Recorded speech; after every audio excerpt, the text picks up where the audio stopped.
हो जाता तो मैं आपको दे जाता, मैं इतना क्यों मना करता? इतना आपको फेमस कर रहा है आपको, इसलिए सब तो सही वीडियो कर आपको फेमस कर रहा है। रूम तो बैठा तो ले सर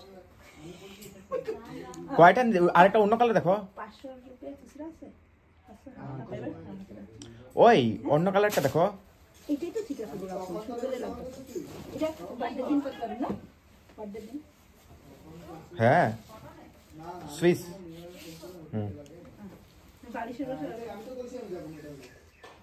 ওই কালারটা একবার খুলে দেখো। হ্যাঁ এটা খুলে দেখো না, খুলে দেখো না কালারটা, কালারটা খুলে দেখো।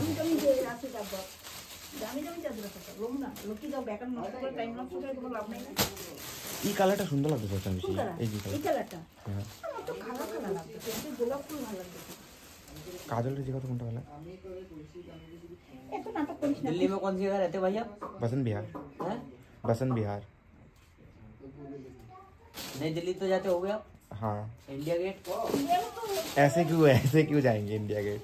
घूमने? वो पहले गया था, अभी नहीं जाते। बिट्टू का सेक्शन है खुसरा से? है। देख कर भैया ज्यादा ले लिया। नहीं माँ जी आपने बोला था 200 दे देना, मैंने मालिक के रेटों में दे दिया आपको।